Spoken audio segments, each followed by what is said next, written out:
Some monumental changes have been made to the ACC football scheduling department. We will talk about those here in just a second on this episode of the show. Stay tuned. You are Locked On Louisville, your daily podcast on the Louisville Cardinals. Part of the Locked On Podcast Network, your team every day. Welcome in. What is going on? You're listening to the Locked On Louisville podcast, or watching the Locked On Louisville podcast, I should say. As always, I'm your host, Dalton Pence. I serve as a credential media member for Cardinal Sports Zone. Also do some PA announcing work for the university in various sports. I want to take this time, as I usually do, to personally thank you again for making us your first listen of the day. It is definitely appreciated.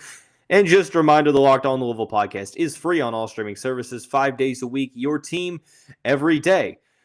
As I mentioned, there are some big changes that have been made to the ACC football conference scheduling and things of that nature. We will discuss first reactions to it while also breaking it down. We will then talk about the three teams that Louisville will be playing each season.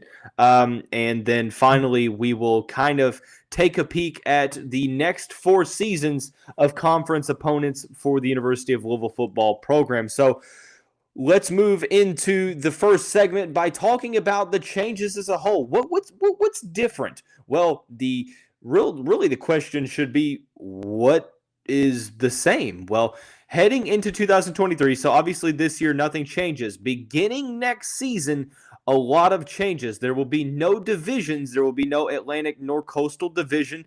All 14 teams will compete against each other. The top 2 teams, determined by win percentage, will be sent to the ACC championship game hosted by Subway on the first Saturday in December in Charlotte at Bank of America Stadium. The new model is a quote-unquote 3-5-5 structure, wherein I'm quoting this right off of ACC's website.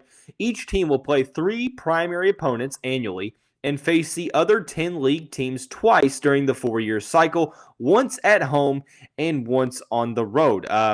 Just for introductory purposes, we'll discuss more in the second segment. The 3 opponents for the Louisville Cardinals are Georgia Tech, Miami, and Virginia. Those are the 3 teams that the Cardinals will play each and every season. The other teams will rotate. So initially, my thoughts were, what is going on?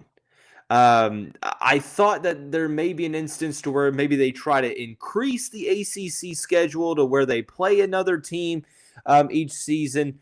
But I didn't know that it was going to be an instance to where, hey, we're going to completely change things up. We're not going to add a conference game. We're just going to rotate it even more. And to that, I'm like, okay. Because for Louisville fans, you should be maybe not necessarily rejoicing because you go from being in a division with Clemson to now you're in a whole league with Clemson and the other teams. I think it's one of those instances to where if you're good enough to win the Atlantic Division, you're good enough to be in if you're good enough to win the Coastal or the Atlantic Division, you're probably good enough to be one of the top 2 teams regardless in the conference. But I think that this is fair. This is an instance to where, you're playing teams year in, year out. You can't fall back on some excuses to where it's like, okay, well, one team gets to play Duke every season and one team has to play Clemson every season and things of that nature. And one team, their cross-division rival is Florida State, or their cross-division rival is North Carolina. Well, ours is Duke, or ours is Syracuse. There's no excuses. In fact, my initial reaction here is the fact that, hey, you can't make any excuses now. The only thing that you can go out and do is win ball games. Because at the end of the day, I don't necessarily think that there's a ton of gained advantages nor disadvantages for the University of Louisville, because in my opinion, the Atlantic Division has been the superior division since Clemson's, dynasty has begun back in 2014-15. The 2015 season, I guess you could say, is when Clemson really, really got good. Or yeah, something along those lines. 2015. Sorry. But up until that point, I mean, the Cardinals have been somewhat successful against the teams in the other division. But I like this from for a lot of different reasons. Number one, I like playing different teams every year. It's interesting the three teams that Louisville got, or the three teams that Louisville got, and we'll talk about that here in the next segment. But ultimately, I don't have any complaints with this format. The gripes that I've seen come from teams that are you know, year in, year out, maybe playing a schedule that isn't as hard as other teams. But if you're the Louisville Cardinals, you're sitting here and thinking, okay, I'm playing Clemson every year already. I am playing, I'm playing Clemson every year. I'm playing Florida State every year. I'm playing Wake Forest, NC State every single season, and Virginia as well. You're probably thinking, okay, I'll be okay with not playing Clemson this year or that year. I'll be okay with not having to play against NC State this year or Wake Forest this year. Now, granted, you are adding Miami into that mix. You are adding, North Carolina into that mix, which, North Carolina's been pretty decent. Virginia Tech is a little bit in a bit of a different situation where they're not necessarily as good as they had been in years past. But overall, I'm kind of sitting here and I'm like, yeah, it has its blessings in disguise if you're Louisville, because next the 2023 conference schedule, it seems like it's definitely favorable for the Cardinals, but 2026, it's like we might be having some struggles to get bowl eligible. Obviously, maybe saying that in a hyperbolic sense, but at the same time, you get what I'm saying is that 1 year you may have a pretty easy schedule. Another year it's business like usual, but another year you're like, wow, it's a perfect storm to where you're playing Clemson, NC State, Miami, North Carolina, Notre Dame. I mean, all these teams across the board, and Louisville has to play Georgia in 2026, and it's like, oh my goodness. So I'm okay with it. Miami being one of those teams, it makes it a little interesting. But overall, I mean, I have no complaints.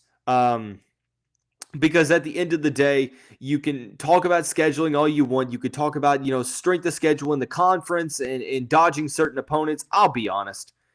You have to win ball games. You play who's in front of you on your schedule. If it's to an instance to where, you don't like the fact that you are, struggling against certain teams, get better. That's kind of where you have to get at. You can't blame the schedule, considering that you're rotating ACC teams year in, year out. I just think it's good for the conference overall.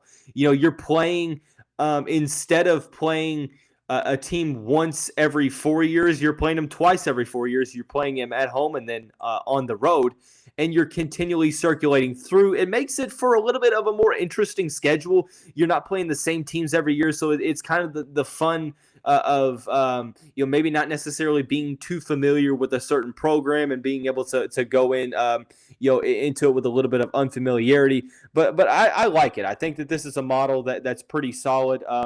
The ACC Commissioner Jim Phillips had this to say about it. The future ACC football scheduling model provides significant enhancement for our schools and conference, with the most important thing being our student athletes having the opportunity to play every school, both home and away, over a 4-year period. He goes on to say, we appreciate the thoughtful discussions within our membership, including the head football coaches and athletic directors. In the end, it was clear that this model is in the best interest of our student athletes, programs, and fans at this time. So needless to say, it does seem like probably the majority, a good amount of the majority of, institutions and programs are probably on board with this. And if you're Louisville, I don't see why the Cardinals wouldn't necessarily be on board with this at all. The three opponents that Louisville is going to face every season, I'll be honest, when they were announced, I was like, okay, Virginia I get, but Georgia Tech and Miami, kind of interesting. We'll talk about the initial reaction here in just a second after we talk about our friends over at Rock Auto. With the ever-increasing numbers of makes and models, it's now impossible for your local chain auto parts store to stock all the parts you need. So why endure often pointless or seemingly intimidating questioning and wait while the person behind the counter orders the parts on their computer, choosing the only brand their warehouse happens to carry. When you have computers with access to RockAuto.com at home and in your pocket, it allows you to save time and money. It's a family business serving do-it-yourselfers for over 20 years. The prices are reliably low for every customer, and guess what? They have everything you could ever need, from brake parts to tail lamps, motor oil, and even new carpet. Go explore their easy-to-use website today to find the solution to your auto parts needs. That's RockAuto.com. Right now, see all the parts available for your car or truck. Right Locked On in the How Did You Hear About Us box so they know we sent you. Amazing selection, reliably low prices, all the parts your car will ever need. RockAuto.com. Hey, Cardinal fans, before we head into the second segment, I want to say thanks again for making Locked On Louisville your first listen every day. Just a reminder, the Locked On Louisville podcast is free on all streaming services 5 days a week. Your team every day. 3 teams will be played by the University of Louisville every single season in the ACC conference slate. The Georgia Tech Yellow Jackets, the Miami Hurricanes, and the Virginia Cavaliers. Georgia Tech is a very interesting opponent. I believe they've only played twice since the Cardinals have joined the Atlantic Coast Conference. And both of those games have been losses.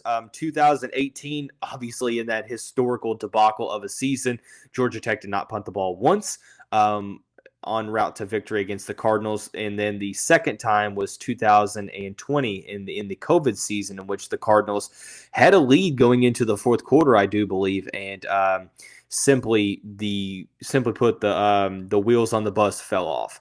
And, so the Cardinals are 0-2 against the Yellow Jackets. I like this matchup, not only because my sister is a Georgia Tech graduate and there could be a possible move to Atlanta in my future.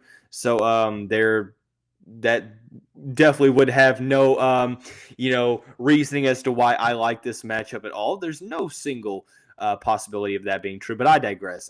From a football standpoint, it's kind of a neat thing, being able to play Georgia Tech year in, year out.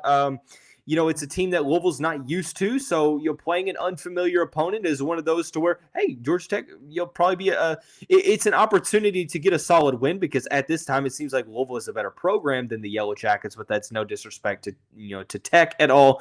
I think that this is an opportunity to where maybe you have an instance to where Louisville continues to rise, Georgia Tech continues to rise, and it's a really respectable matchup. I like the opportunity to go down to Atlanta every year. Louisville has been doing a great job of recruiting the state of Georgia. I assume the home and home with Atlanta. Hey, this is a pitch that you can make to some prospective recruits in the in the Peachtree State, whether that is the Peachtree State, the Peach State. Is it the Peachtree or the Peach State? Regardless, I think that if you're trying to recruit a player from Georgia, it's like, hey, we're going to play against Georgia Tech and Georgia possibly in the same season, because Georgia is coming onto the schedule in 2026, but also we play Georgia Tech every year. So you might not necessarily play in Atlanta this year, but hey, you're going to play against Georgia and Georgia Tech, and then you'll play in Atlanta next year. So you're going to be able to have like a little bit of a homecoming and play in your home state or maybe even your home city. So that's definitely has to be a recruiting pitch. I just think, for lack of better terms, there's not a lot of football implications on it, other than I think it's pretty neat. I think it's a pretty neat matchup. Miami is one of those where I'm like, I wish it was not Miami. With the NIL and stuff like that, there were rumors about, the Rashada recruitment in terms of how much the Hurricanes program was forking over to, Rashada in terms of NIL. I'm not going to speculate because it seems like the facts kind of aren't out in that situation. The Hurricanes just won a recruiting battle for 4-star receiver Nathaniel Ray Joseph that we've talked about on the show. So with Mario Cristobal, a South Florida native, you would have to assume that the Hurricanes recruitment of the Sunshine State as a whole and in, the Miami-Dade County area is definitely going to be on the uptick. So, and it's a hotbed of talent down there in Florida. So, yeah, you would have to assume that if Mario Cristobal is solid in terms of coaching, that hey, look, Miami's going to be tough every single year. I'm not necessarily saying that it's going to be a Clemson level game to where it's like, okay, we're going to get blown out this game and there's no way, we're going to have a chance. I'm not saying that, but it's definitely going to be a formidable opponent to where, when you look ahead to certain seasons, it's like, okay, you have Miami and then you have a lot of other, tough games as well. So I think that, in a nutshell, it does, however, beg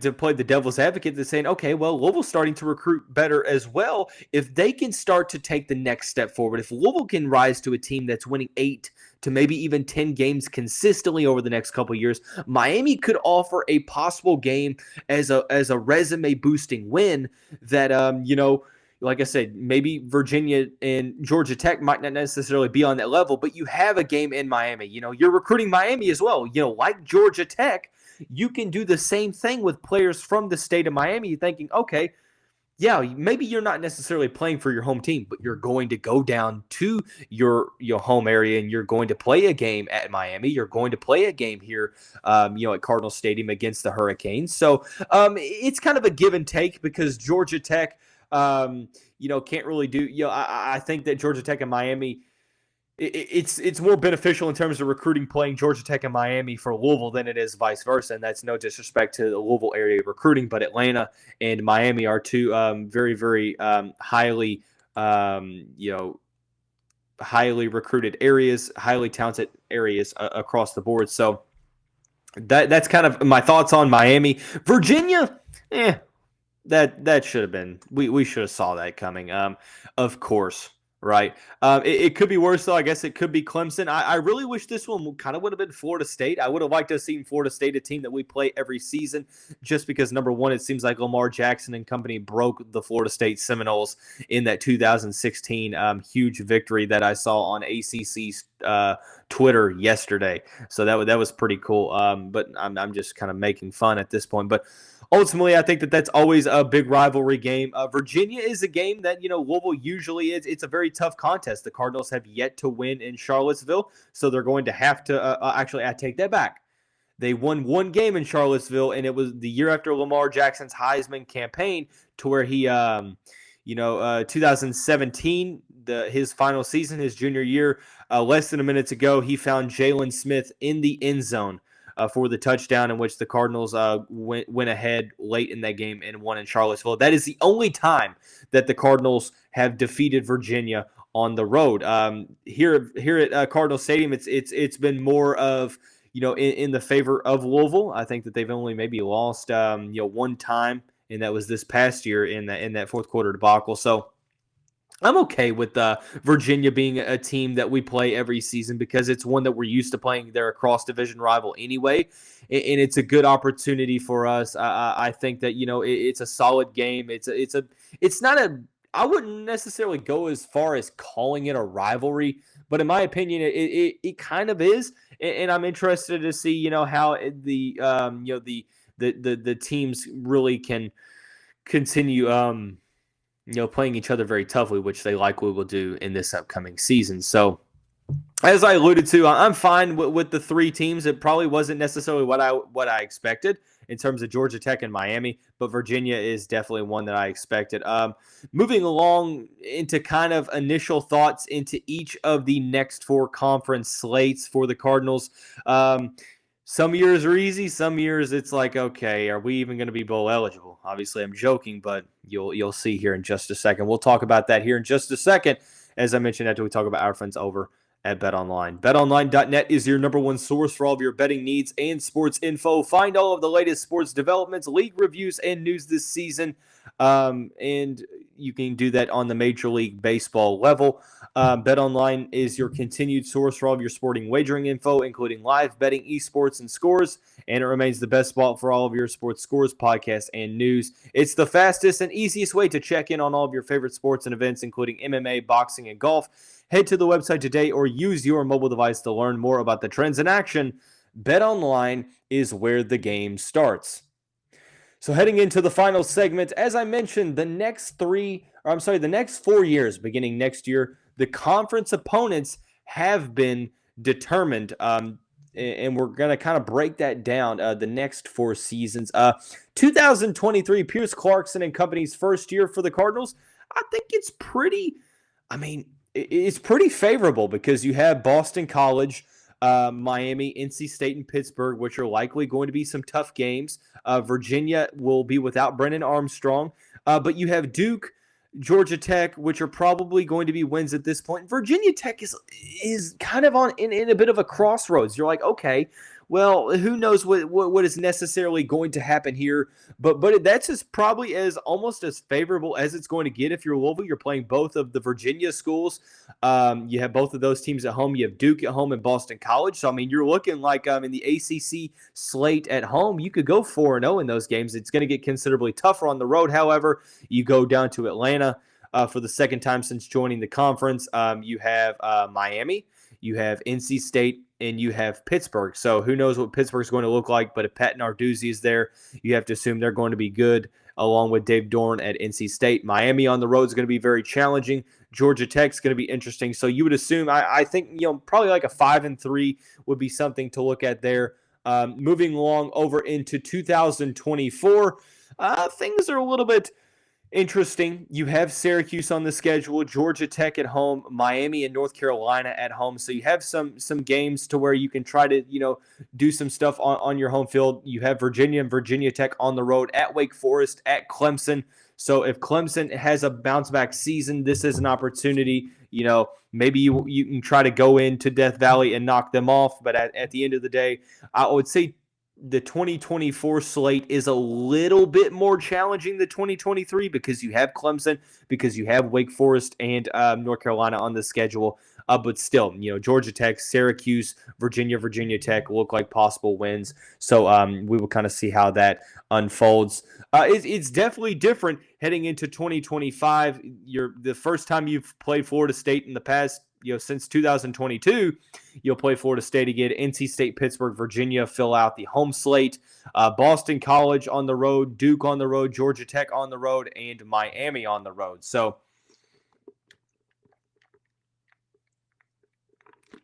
sorry about that. But overall, like I said, it's hard to predict how the team's going to do in conference play when we are not even in the 2022 schedule. So we have 3 full seasons before 2025 even becomes a thing. You don't even know who's going to be here or anything like that in 2025. But ultimately, I just think it's really, really neat. So we're trying to base this historically speaking and, how good teams usually are. So I think that 2025 is one of those instances to where this is probably maybe the easiest one yet. Maybe outside of 2023. I think the 2024 is the second hardest behind 2026. This is where things get interesting. The Cardinals will host Clemson, Miami, Wake Forest, and Georgia Tech. 3 of those games can be very, very tough. On the road, you are traveling to Tallahassee. You're traveling to Chapel Hill. That could be 2 tough matchups as well. Syracuse, and who knows? Virginia, we talk about how tough it is to beat them in Charlottesville for some unknown reason. Not to mention, you also have to play Georgia in a non-conference game in 2026. So in 2026, you look at it, it is going to be very, very challenging, to say the least. I'm looking at it and I'm like, wow. Okay, Clemson, Miami, Wake Forest, Florida State, North Carolina, and Virginia, not to mention the Georgia Bulldogs. So ultimately, you had to take everything with a grain of salt when it comes to talking about 2024, 5, and 6, and even 2023, because a lot of stuff can happen in a calendar year. We haven't even started the 2022 season, but by all means, if the trends, prove to be accurate and the teams that are good remain good and the teams that are bad maybe remain bad, 2023 could be a very favorable year for the University of Louisville scheduling, just like this year is. In the first half, at least. So ultimately, it's pretty neat what the ACC's decided to do. Initially speaking, my first reactions are, it's a fun idea. It's the right idea. Let's put it that way. It's the right decision to make every team play every other team twice in 4 years. It's a home and home. It's for the student athletes. I like it. It's interesting. The 3 teams that are in Louisville's permanent, annual schedule, the Georgia Tech Yellow Jackets, the Miami Hurricanes, and also the Virginia Cavaliers. It'll be interesting to see if that ever changes. Will that always stay the same? If not, when is the reset period? Is it a 5-year period? Is it a 6-year period where you play two of those teams, at home and away 3 times consecutively? We'll see how that works out. But ultimately, I like this for the University of Louisville. So, I like this for the ACC as a whole. It's new, it's neat, and I think that it's ultimately the right decision. So, you've probably already seen the Locked On crossover podcast with Kenton Gibbs, the host of Locked On Wolfpack. Be sure to check that out. As we head into the end of the month, we'll have 2 more episodes tomorrow. A possible commitment on the Flyville 23 class is looming today. So we will, continue to monitor those situations. But that's going to wrap up this bonus episode on this Wednesday edition of the show. Everyone, have a great day. We will see you right back here